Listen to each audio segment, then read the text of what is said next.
tema pendidikan Sespim Lemdiklat Polri untuk tahun ajaran atau tahun anggaran 2023 adalah mewujudkan pimpinan tingkat tinggi, menengah, dan pertama Polri atau kementerian dan lembaga yang prediktif, responsibilitas, transparansi, berkeadilan atau presisi untuk Indonesia maju. Nah, pada konteks tersebut di atas, kita menyadari bahwa berada pada era revolusi industri 4.0 dan menuju society 5.0. Nah, konteks inilah yang kita sadar bahwa di era revolusi industri 4.0 ini kehadiran artificial intelligence ini sangat luar biasa dan bisa menggeser banyak pekerjaan termasuk di pendidikan dan cara atau pola pembelajaran. Nah, pada konteks ini Jepang juga mengusulkan bahwa untuk menjadi society 5.0. Kenapa? Karena manusia adalah aset utama bangsa.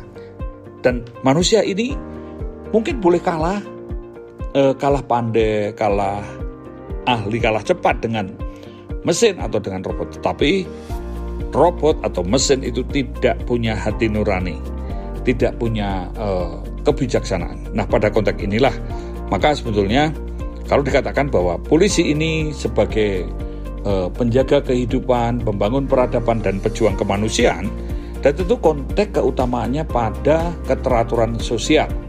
Konteks kaitannya dengan yang kemanusiaan. Sehingga cara-cara atau pemolisian itu adalah untuk meningkatkan kualitas hidup masyarakat. Dan itu semua merupakan suatu refleksi peradaban. Suatu bangsa kalau ingin tetap terus tumbuh dan berkembang, maka perlu adanya peradaban. Nah, peradaban itu pilarnya pada seni. Maka pembelajaran di Sespim ini juga merupakan seni. Bagaimana untuk para pemimpin nantinya ini mampu untuk memanusiakan manusia lainnya. Bagaimana meningkatkan kualitas hidupnya. Nah, pada konteks ini tentu kita akan mengembangkan berbagai topik atau tema pembelajaran untuk diskusi, untuk penulisan, ataupun bahkan untuk melakukan branding. Karena mau tidak mau, kita semua harus memikirkan ini. Yang pertama adalah kaitan dengan smart city. Kenapa menggunakan smart ya? Kata smart itu menurut saya adalah fungsional. Pada konteks ini, saya mencoba memikirkan adanya harmoni, pemeliharaan keamanan yang modern dan manusiawi itu untuk pengamanan pada komunitas. Yang kedua adalah pengamanan atau untuk keamanan, keselamatan, ketertiban, kelancaran di lalu lintas yang mungkin sekarang bisa kita sebut road safety policing. Yang selanjutnya adalah membuat suatu sistem pengamanan kota. Yang ketiga adanya model untuk KOD, Kesatuan Operasional Dasar, yang mendukung model smart city, keamanan dan rasa aman. Ini konteks untuk anti premanisme. Premanisme biasanya mereka memilih dengan adanya anarkisme, dengan berbagai bentuk kekerasan, entah fisik, entah psikologis, entah simbolik, karena kekerasan akan menghasilkan kejahatan dan itu kontraproduktif. Ada konsep yang bisa dikembangkan yaitu melalui smart policing. Smart policing ini boleh dikatakan harmoninya antara konvensional policing, electronic policing, dan forensic policing. Nah, pada konteks ini tentu kita bisa untuk mengimbangi perubahan atau disrupsi yang begitu cepat, khususnya kehadiran artificial intelligence. Smart policing merupakan suatu pola dan juga model untuk pemolisian di era new normal atau era kenormalan baru. Nah, konteks ini yang dihasilkan, kita juga harus memikirkan bagaimana membangun one-stop service. Pada sistem pelayanan publik, satu pintu yang berbasis big data, yang mempunyai standar pelayanan yang prima. Pelayanan prima itu pelayanan yang cepat, tepat, akurat, transparan, akuntabel, informatif, dan mudah diakses. Dan itu untuk pelayanan keamanan, pelayanan keselamatan, pelayanan hukum, pelayanan administrasi, pelayanan informasi, dan pelayanan kemanusiaan. Nah, semua ketika kita bicara pada era digital, maka yang dihasilkan adalah setiap model atau bentuk-bentuk dari modernisasi adalah adanya algoritma algoritma yang ditunjukkan melalui adanya infografis, info statistik, info virtual yang merupakan prediksi, antisipasi, dan juga solusi. Karena ini bisa saja berbasis pada artificial intelligence. Maka infografis tadi bisa diakses secara real time, on time, dan anytime. Dan ini tentu mendukung pada one-stop service dan pelayanan yang prima. Nah, pada konteks ini, maka pemimpin di era digital ini harus membuat model. Mau seperti apa pemimpin di era kenormalan baru ini? Maka manajemen strategi ini juga sangat penting bagaimana mengatasi berbagai hal. Karena ini juga kita menghadapi permasalahan-permasalahan yang tidak hanya landai-landai, tapi emergensi dan kontingensi. Maka juga ada strategi menghadapi manajemen risiko, emergensi atau kontingensi policing. Bagaimana pengambilan keputusan ini bisa cepat, tepat, akurat, bisa dipertanggungjawabkan secara moral, secara hukum, secara administrasi, secara fungsional, dan secara sosial. Nah, konteks ini tentu di Saspim Lemdiklat Polri, baik itu Saspima, Saspimen, dan Saspimdi, sesuai dengan konteksnya akan membuat semacam model untuk leader branding. Nah, sehingga anak-anak atau peserta didik di sini juga dilatih untuk melakukan dialog. Karena mau tidak mau, kalau kita mempelajari hakikat dari administrasi adalah manajemen. Inti manajemen adalah pada kepemimpinan. Inti kepemimpinan pada pengambilan keputusan, dan inti pengambilan keputusan ada pada human relation, atau boleh dikatakan inilah yang menjadi landasan bahwa Saspim Lemdiklat Polri ini di era digital, era revolusi industri 4.0 dan menuju society 5.0 ini, maka pembelajarannya adalah dengan model dialog peradaban. Nah, konteks seperti inilah tentu dialog virtual sebagai narasumber, sebagai moderator, kemudian melakukan branding untuk semacam local heroes. Kita melihat polisi-polisi yang baik, banyak sekali, dan ini bisa di branding. Mereka bisa, local heroes itu menunjukkan bahwa kita bukan hanya belajar apa dan bagaimana, tapi menjadikan siapa. Nah, selanjutnya kita juga melakukan suatu leader expo. Ujian atau ruang pembelajaran di kelas mungkin sekarang merupakan suatu belenggu yang kita belajar bisa di mana saja, cara apa saja. Maka ketika ujian nanti ujungnya pada leader expo. Bagaimana para calon-calon pemimpin di masa depan itu menunjukkan kreativitasnya, inovasinya, kecerdasannya, modelnya, bahkan juga karakternya untuk menjadi polisi-polisi yang profesional, cerdas, bermoral, dan modern. Nah, ini konteks ini kan kita tadi kaitannya dengan dialog peradaban. Sehingga para peserta didik ini juga akan diskusi membuat suatu forum. Forum misalnya untuk Babin Kaptimas, forum hukum dan keadilan, forum untuk kaitannya dengan ilmu kepolisian, bagaimana untuk bisa memberdayakan potensi yang ada. Karena kita juga bisa melihat bagaimana konteks mengembangkan community policing dan seterusnya. Nah, tentu kita juga bisa melihat forum kemitraan. Karena mau tidak mau model-model pemolisian di era digital, era kenormalan baru, mau tidak mau kemitraan ini menjadi bagian penting. Nah, kemitraan ini adalah bagaimana membangun soft power dan smart power untuk bersama-sama mencari akar masalah dan menemukan solusinya. Nah, konteks ini kita juga melihat keindonesiaan. Indonesia yang masyarakat majemuk tentu potensi konfliknya besar, primordialnya besar. Nah, disinilah kita semua juga melihat bahwa bagaimana hubungan antar suku bangsa, pemanfaatan masalah-masalah jati diri suku bangsa dan kesuku bangsaan. Karena mau tidak mau, kita juga akan mempelajari di era digital ini primordial masih berjalan, masih digunakan terutama di era post-truth, berita-berita hoax. Primordial itu yang pertama dan utama. Kalau kasarannya kita bisa melihat sebagai sara, suku, agama, antaras, golongan, itu menjadi pembenar, itu penunggangan. Karena itu konflik disebabkan adanya perebutan sumber daya atau perebutan pendistribusian sumber daya dan juga harga diri. Nah, di era post-truth ini maka diolah dan dikemas bagaimana fenomena dengan berbagai cara. Ini by design yang membuat tentu orang-orang yang memiliki kemampuan, punya keahlian, punya keterampilan, punya jabatan, punya kepentingan, kekuasaan, tapi jahat.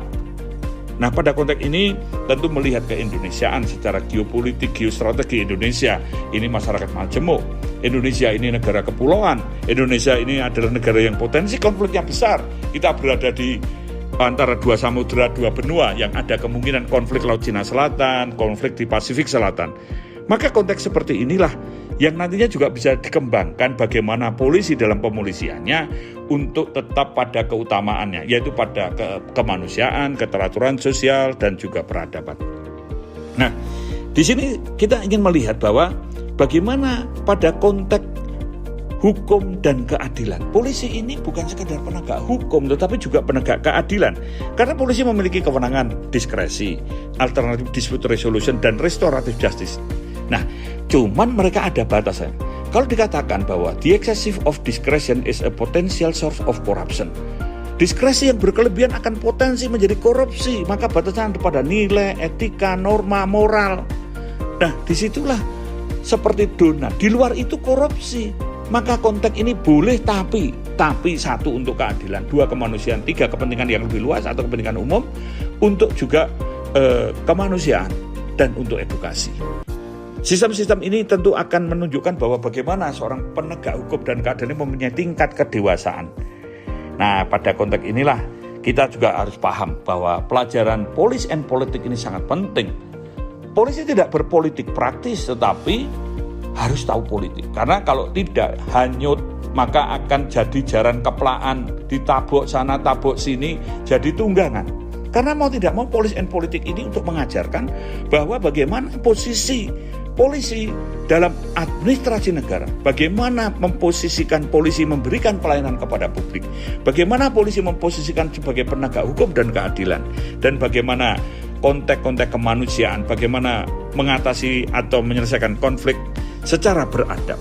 Nah, disinilah kita juga pada belajar dari pengembangan dasar dari pelajaran atau pembelajaran di SESBIM adalah pertama kaitannya dengan moralitas. Sekolah pemimpin sekolah moral, bukan pinter-pinteran terus rebutan ranking, apalagi ranking yang nipu-nipu, itu udah tidak manusiawi. Karena di sini pembelajaran moralitas, bentuk kekerasan, entah kekerasan fisik atau simbolik, itu tidak boleh ada lagi. Karena kalau kita sadar bahwa kekerasan secara fisik ataupun simbolik itu akan berdampak kepada kejahatan. Ya, kita bukan di tepi surga. Manusia itu banyak salah dan dosanya. Yang penting dan mendasar adalah tidak jahat. Itu dari niatnya. Moralitas ini menjadi sangat penting. Nah, yang kedua adalah nilai-nilai untuk kaitannya dengan keindonesiaan. Karena mau tidak mau kita harus menjadi patriot, menjadi bangsa yang mencintai dan bangga sebagai anak bangsa. Nilai-nilai kebayangkaraan yang berbasis pada Undang-Undang Kepolisian, Tribrata, Catur Prastya, Kode Etik Kepolisian, dan lain sebagainya. Nah, di sini kita juga sadar bahwa anti korupsi juga harus dilakukan, yaitu pada etika publik. Karena mau tidak mau, SESBIM ini juga belajar untuk menunjukkan anti korupsi. Kita juga melihat bahwa kaitan dengan hal ini sebagai pemimpin ada strategi. Maka manajemen strategi dengan EVAS, dengan manajemen risiko, dan lain sebagainya itu studi kasus atau cara untuk meminimalisir tingkat subjektivitas di dalam pengambilan keputusan. Karena itulah seorang pemimpin ketika belajar di SESBIM Lemdiklat Polri ini tercerahkan dan mendapat suatu boleh dikatakan transformasi yang bisa merubah mindset dan culture setnya. Dia sadar bahwa menjadi aparat ini adalah satu, memiliki hutang kepada rakyat yang harus dibayar kepada rakyatnya dengan profesional, cerdas, bermoral, dan modern. Yang kedua, konteks pembelajaran ini juga akan kaitkan pada ilmu kepolisian. Ilmu kepolisian adalah ilmu antar bidang yang mempelajari tentang masalah sosial, yang tentu terutama pada keteraturan sosial. Yang kedua, kaitannya dengan hukum, penegakan hukum, dan juga keadilan. Yang ketiga, kaitan dengan kejahatan. Kan cara-cara penanganannya. Kejahatan ini tentu sangat banyak, mulai dari blue collar crime, white collar crime, transnational crime, extraordinary crime, dan juga cyber crime. Bahkan kita juga harus memikirkan forensic crime. Karena ini konteks seperti inilah kita semua tahu. Dan manajemen media di era digital ini sangat penting karena kita harus paham bahwa seorang pemimpin ini bukan sekedar dia tahu apa ini apa itu, tetapi bisa memahami makna di balik gejala fakta dan bisa menemukan solusi-solusi yang tepat dan bisa diterima semua pihak. Maka dialog peradaban itu sangat penting. Di era postur tentunya manajemen media ini sangat penting karena kita semua sebagai polisi ini harus juga menginspirasi, menjadi alkamis, menjadi standar dan kiblatnya tentang pemberitaan dan berita yang baik dan benar atau sesuai dengan fenomena. Yang ketiga, kita juga harus memotivasi, memberikan solusi, dan kita juga bisa untuk boleh dikatakan mengcounter isu. Karena counter isu yang sangat penting ini perlu kecerdasan. Bagaimana melihat makna di balik gejala fakta itu tadi bisa memberdayakan soft power dan smart power dan sumber-sumber daya yang ada. Nah, tentu ini karena ada trust, ada kepercayaan. Kepercayaan kepada publik ini sangat penting, dan tentu pembelajaran di sini nantinya yang akan dipamerkan pada Leader Expo ini pada konteks emergensi dan kontingensi. Nah, kecerdasan ini adalah kaitan dengan moralitas dan ini juga kaitan dengan kompetensi dan kemampuannya. Bermoral ini sangat penting karena moralitas ini menunjukkan karakternya. Maka Sespim Lemdiklat Polri membuat suatu keutamaan. Yang pertama adalah bagaimana moralitas yang ditunjukkan pada kejujuran, kebenaran, dan keadilan.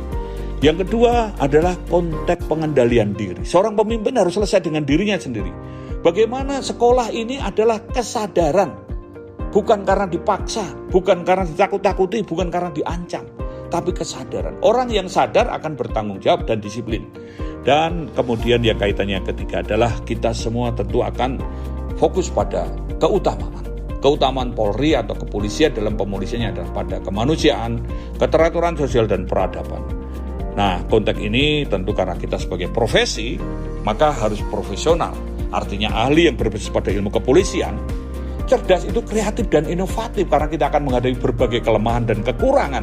Bahkan situasi yang terjepit sekalipun, kondisi pada menghadapi fakta brutal. Tetapi para pemimpin alumni dari Sespim Lemdiklat Polri tetap waras, cerdas, dan tetap dipercaya oleh masyarakat. Nah, ini konteks yang paling harus kita transformasi. Kemudian bermoral tadi sudah dijelaskan di depan, dan modern. Artinya modern ini dinamis dan ini juga kaitannya bisa mengikuti perubahan dan perkembangan. Bukan hanya sekedar mengikuti menurut saya, tetapi melampaui, bisa mengatasi.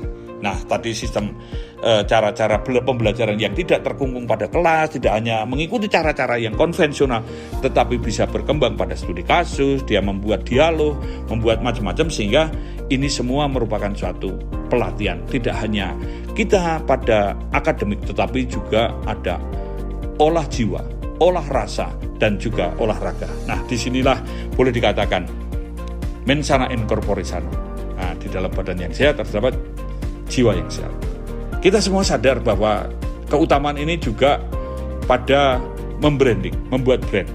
Karena mau tidak mau, Sespim Polri menunjukkan bahwa sebagai ikon, sebagai simbol anti korupsi, simbol untuk keindonesiaan, simbol kebinekaan, simbol toleransi, simbol anti narkoba.